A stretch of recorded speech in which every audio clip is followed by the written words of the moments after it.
Find the standard form of the equation. So in example A, we have a circle with center -3, 1, which is tangent to the y-axis. So let's kind of do a little graph here just to see what they mean by tangent to the y-axis, right? So if your center was -3, 1, it means you'd be over 1, 2, 3 to the left, and then up 1. So you'd be right about here, right? And to be tangent to the y-axis means you hit the y-axis and bounce off of it. And you just hit it in one spot. So it might be that the circle kind of curves around or you're hitting at this location. So I'm going to assume that the point it hits at is right there, which is going to be 0 on the x-axis, but 1 on the y-axis. So the whole key here is to understand what tangent means and then find the corresponding point associated with that.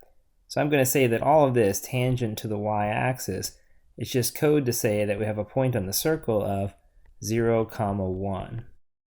Okay, so let's go ahead and work with the standard form of the equation then. So we'll have x minus h squared plus y minus k squared is equal to r squared.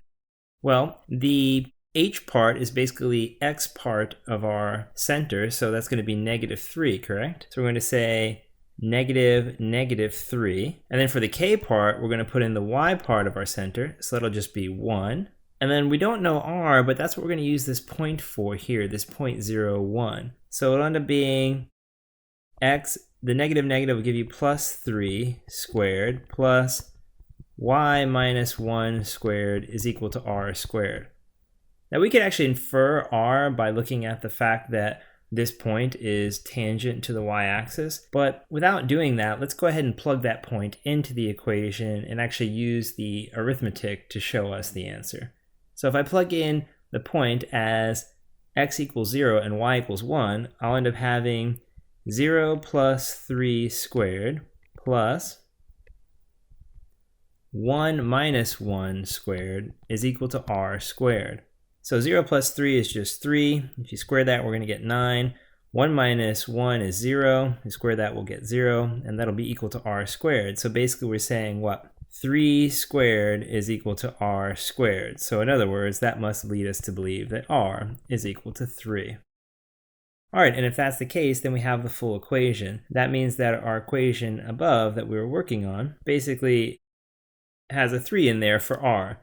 So we'll end up having the final answer to be x plus 3 squared plus y minus 1 squared is equal to 9, because 3 squared is 9. And that's it.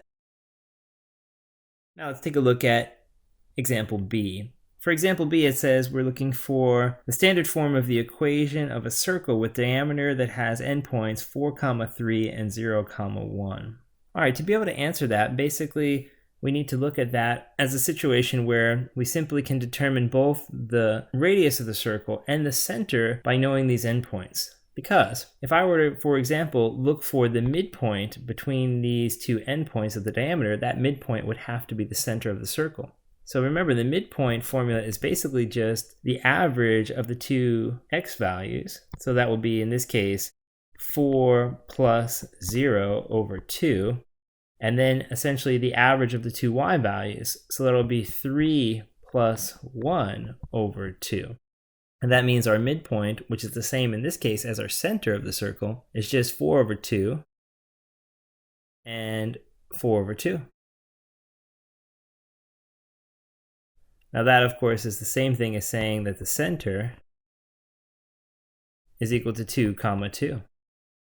Now if you know the center is 2, 2, then the next thing we can do is determine the radius, because we can find the distance between the center and either of those endpoints, and that should represent the radius of the circle. So the distance formula, remember, is equal to the square root of the difference between the x values squared plus the difference between the y values squared. So the x values here, and we can either use the 4, 3 or the 0, 1. I'm going to use the 4, 3.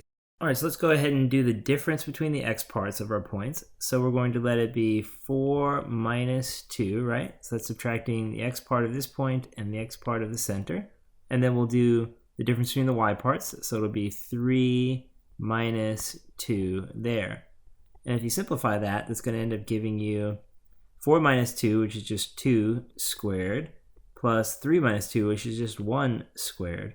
So your distance formula produces an answer of the square root of 4 plus 1, or in other words, the square root of 5.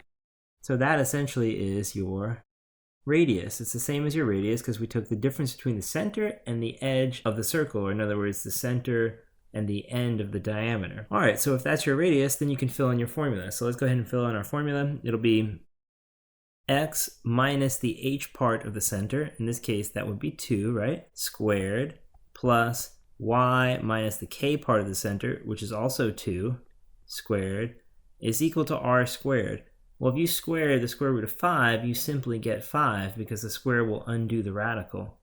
So that is your answer for the standard form of this equation.